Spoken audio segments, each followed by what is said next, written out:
Bismillahirrahmanirrahim. Bismillahilladzi la yadurru ma'a ismihi syai'un fil ardi wala fis sama'i wa huwas sami'ul 'alim. Uhayyikum bitahiyyatil Islam, tahiyyati ahlil jannah wa tahiyyatuhum fiha salam. Assalamu alaikum warahmatullahi wabarakatuh. Wa fi anfusikum afala tubsirun.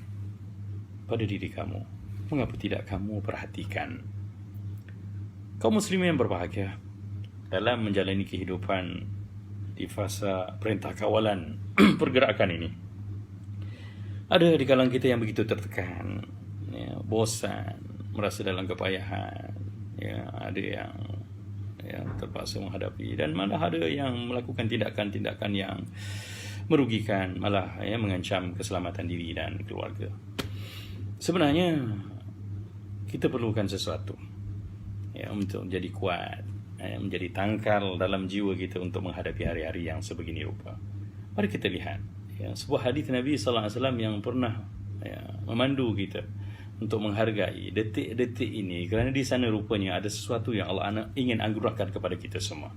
Aisyah radhiyallahu anha ummul mukminin pernah bertanya kepada Nabi sallallahu alaihi wasallam tentang hakikat taun yang satu ketika dulu melanda bumi Madinah. فأخبرها النبي صلى الله عليه وسلم, maka Rasulullah SAW menjelaskan begini, annahu kana adzaban yab'athuhu Allah Ta'ala ala man yasha. Rasulullah jelaskan bahawa ini adalah satu azab yang Allah utuskan kepada siapa yang dia kehendaki, tanpa mengira siapa pun kita, muslim ke, kafir ke, saleh ke, fasik ke, maka kalau Allah mahu dia terjadi. Tapi situ ada sikit penjelasan, faja'alahu Allahu rahmatan lil mu'minin, tapi tetap Allah jadikan ia sebagai lambang kasih rahmat untuk orang-orang beriman. Subhanallah. Kalau di sana dulu tahun, kita di sini COVID-19, kedua-duanya adalah wabak yang peranannya sama, dan kita kena bersikap dengan sikap yang dianjurkan oleh Nabi sallallahu alaihi wasallam sebagai orang beriman yang mendapat rahmat dalam hadis ini. Falaisa min 'abdin yaqa'u ta'un fayamkuthu fi baladihi sabiran lan yusi'a wa ya'lamu annahu lan yusibahu illa ma kataballahu lahu illa kana lahu mithlu ajri syahid. Yang ini yang kita nak bicarakan. Maka Nabi kata tidak adalah seorang hamba yang di sana tertimpa padanya penyakit taun itu, terhalang gerakannya kerana penyakit taun itu, fayamkuthu fi baladihi sabiran, lalu dia tinggal di negerinya, di rumahnya dalam keadaan sabar. Bersama sabar tu, wa ya'lamu annahu lan yusibahu illa ma kataballahu lahu, dan dia sedar, dia tahu bahawa tidak ada yang menimpanya melainkan apa yang telah Allah tentukan, telah Allah catatkan untuknya. Illa kana lahu mithlu ajri syahid, maka untuknya tidak lain melainkan dia dapat pahala seorang yang syahid. Subhanallah. Duduk rumah dapat pahala syahid, tuan-tuan. Duduk rumah aja, sabar, sedar yang ini datang dari Allah Subhanahu wa taala, rahmat untuk kita. Orang beriman dia yakin ini ketentuan Allah dan pasti ada kebaikan. Sebab Allah nyatakan biadikal khair. Allah suruh kita sebut di tangan Allah segalanya baik, maka memang baik rupanya. Perintah berkurung, perintah bertahan, perintah kawalan ini rupanya menjanjikan satu benda yang sangat besar. Sila rujuk hadis ini dalam Sahih Al-Bukhari, hadis berapa? 5734. Sabar memang susah. Kita pun tahu di antara tuntutan sabar yang 3 itu, antaranya adalah sabar ketika mana berhadapan dengan musibah.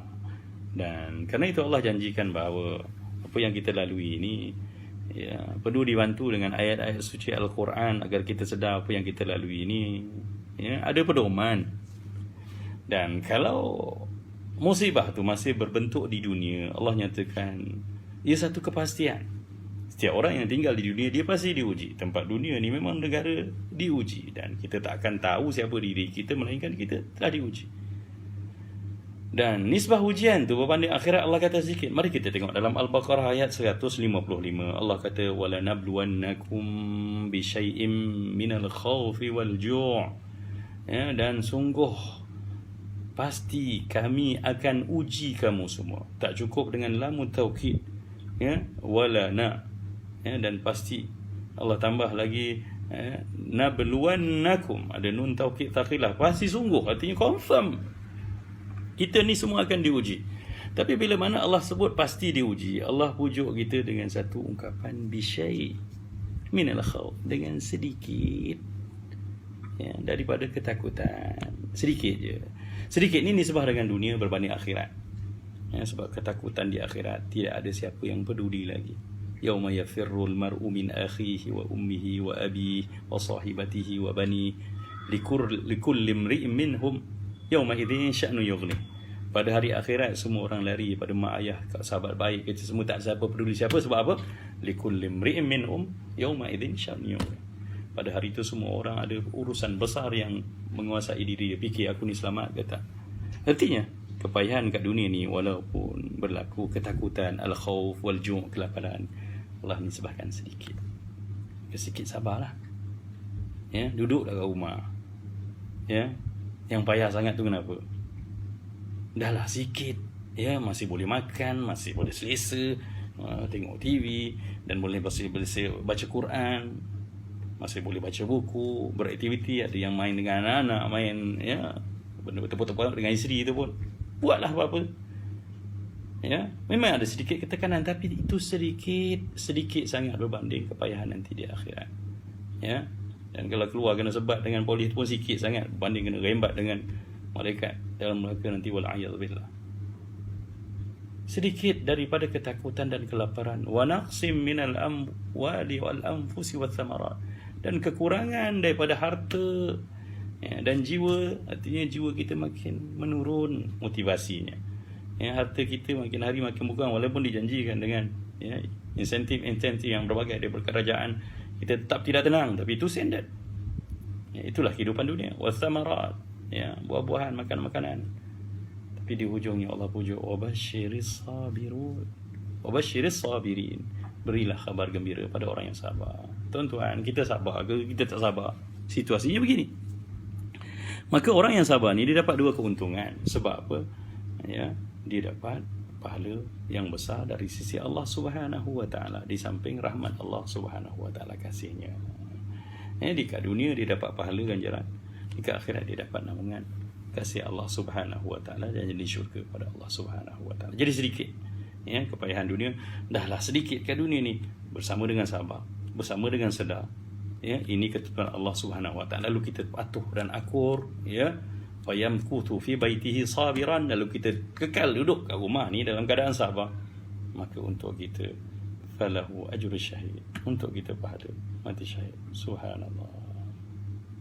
Sabarlah, ya, sabarlah dengan sedikit kepayahan melayani hari-hari yang kita rasa penuh dengan sekatan, ya, kebosanan, berbanding, ya, kita tak sempat bosan nanti dalam neraka, wal'iyadzubillah.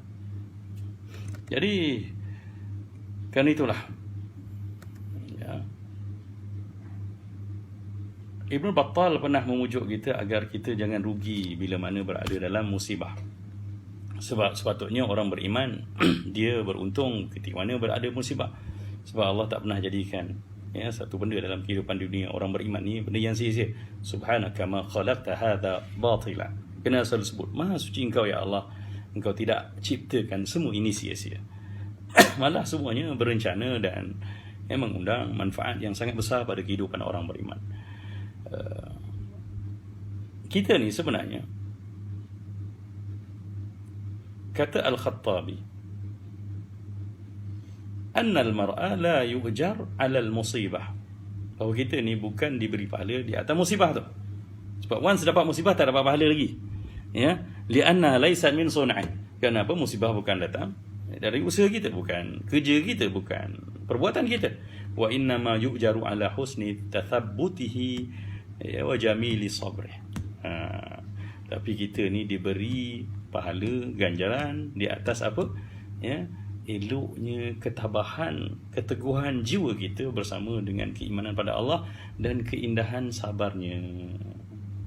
Ya, fasabrun jamil, kata Nabi Yaqub. bila mana anaknya diberitakan hilang dimakan serigala. Maka itu ucapan kita.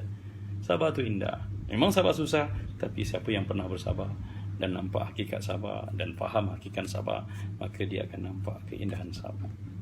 Ibn Attal juga menasihatkan kita dengan katanya, arada an la yajtami'a 'alaiha musibatul khalaq wa faqdul ajr.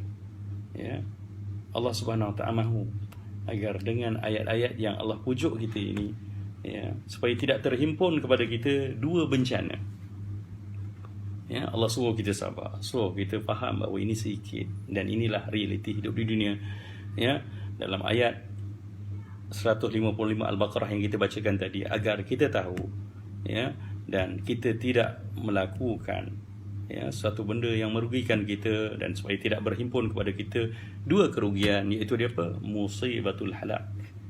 Ya, musibah kehancuran ini, ya, kehilangan ini, kematian, kesakitan, kepayahan, dan juga kerugian faqdul ajr, hilang pahala. Subhanallah. Sepatutnya bersama dengan kepayahan, dah hilang satu kepayahan, ya, dah ditimpa satu kepayahan, Allah sebenarnya nak bagi satu gantian yang lebih hebat, iaitu dapat pahala. Tapi oleh kerana kita gagal, kita tak sabar, kita keluh kesah, kita tak reda, kita langgar semua arahan daripada pemerintah, maka akhirnya kita tampil sebagai orang yang rugi di dunia dan di akhirat. Sabarlah, ya. Rumusannya, dalam tempoh perintah kawalan pergerakan ini, kita dijanjikan oleh agama kita, ya, sebagai orang-orang beriman dengan janji yang banyak. Pertamanya, kita kena tahu bahawa ini kasih Allah untuk kita. Kita banyak dosa, Allah hapuskan dosa kita. Ya, kita kurang pahala, Allah gandakan pahala kita. Yang keduanya, Allah nak bagi kita ini ganjaran pahala syahid, pahala yang besar. Subhanallah, pahala yang sangat besar. Yang ketiganya, ya, supaya kita dapat sedar bahawa, ya, sabar itu indah. Melatih diri kita supaya kita dapat mampu bersabar. Mana tidak indahnya sabar. Sebab orang yang, ya, bersabar ini akan bersama dengan Allah Subhanahu wa ta'ala. Dan jangan lupa janji indah yang sangat besar yang selalu Allah sebut dalam Al-Quran, innama yuwaffas sabiruna ajrahum bighairi hisab. Ya, mungkin hadis tadi menjanjikan tafsiran, menjadi tafsiran kepada ayat Quran yang kita bacakan ini. Hanya sesungguhnya, ya, ganjaran untuk orang-orang yang sabar itu pahala tanpa batas, bighairi hisab. Bila kita nak sabar kalau tak ada ujian begini? Bila kita nak sabar untuk bertahan dalam rumah, ya, yang sakit kita bersabar dengan kepayahan, keampunan dosa dari Allah Subhanahu wa ta'ala. Kalau tidak ada ujian, maka bersyukurlah bersama ujian ini. Ingat, kita selalu dengar ayat yang dibacakan oleh Pak Imam pada pagi subuh hari Jumaat, walaupun sekarang dah tak dapat dengar. Apa Pak Imam baca? Wajazahum bima sabaru. Dan dia beri ganjaran pada mereka-mereka yang sabar tu. Dengan kesabaran mereka tu, apa dia? Jannatan wa harira. Nak dapat syurga dengan pakaian sutera rupanya, kena sabar. Dan siapa kita untuk dapat janji itu? Ya, kalau tidak ada sabar, ya, tak ada ketenangan, tak faham hakikat ujian, maka kita tak dapat. Di dunia kita tak dapat rahmat, ya, di akhirat kita tak dapat selamat. Moga-moga bermanfaat, ya. Moga-moga kita dapat. Moga-moga kita dapat apa yang dijanjikan oleh Rasulullah SAW, ya, dalam hadis yang kita sampaikan sebentar tadi. Allahumma a'inna ala dzikrika wa syukrika wa husni ibadatik. Allahumma ati nufusana taqwaha wa zakkiha anta khairu man zakkaha anta waliyuha wa maulaha. Allahumma idfa 'anna